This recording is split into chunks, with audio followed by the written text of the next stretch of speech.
Vítam každého, som Žaneta, som astrologička, hypnoterapeutka a prekladateľka. Vítam teda všetkých tých, ktorí máte ascendent v Kozorožcovi a druhotne slnko v Kozorožcovi. Začnem s najväčšou zmenou vo vašom živote.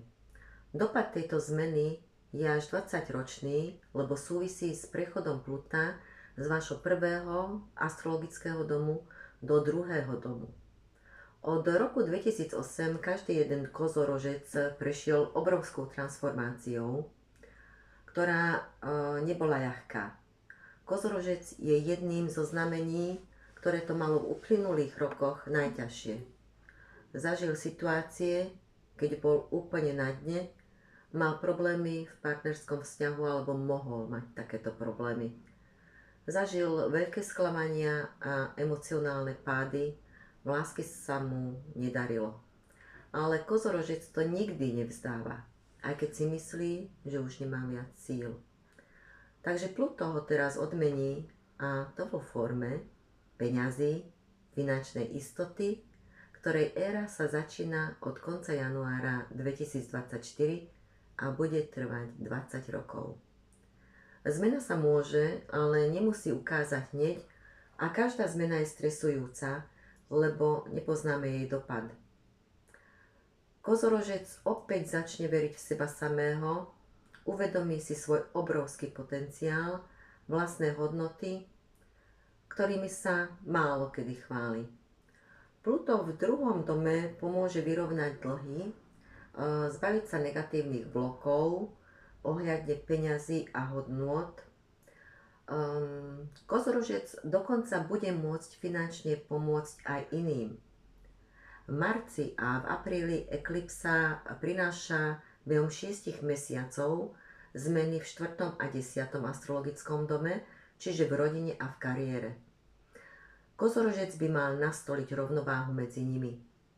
Môže zmeniť bydlisko, dokonca sa vysťahovať do cudziny a jednoznačne dôjde k zmenám v rodinných vzťahoch.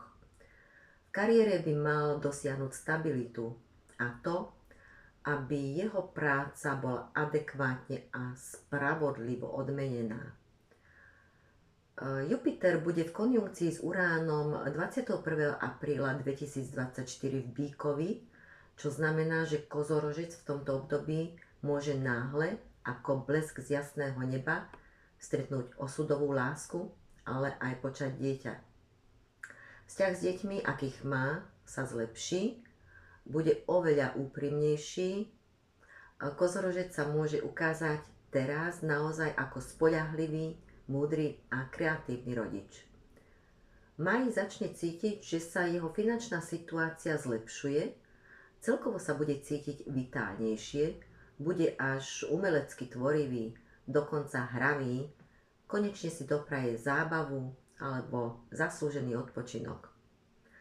Koncom mája sa Jupiter presunie do blížencov, čo je pre kozorožca veľmi dobré, pretože táto konštelácia prinesie požehnanie pre jeho zdravie, uzdravenie aj z chronických chorôb a veľmi rozumný prístup ku každodennej práci. Konečne nebude drieť a bohužiaľ v niektorých prípadoch to bolo za lacný peniaz. Jedinou ťažkosťou môžu byť problémy so súrodencami, prípadne so susedmi. Mladšie ročníky navštevujúce základné a strednú školu by mali začať venovať pozornosť štúdiu, lebo im to pomôže v tom, aby sa splnili ich sny, týkajúce sa toho, akú budúcnosť si pre seba predstavujú. Ak kozorožec túžil odcestovať k moru, mal by si to dopriať, stále dovolenku odkladal, pritom práve pobyt pri vode, hlavne pri mori, je pre kozorožca fyzicky aj psychicky uzdravujúci. Nie každý kozorožec túži po horách, ako to tvrdia niektorí astrológovia.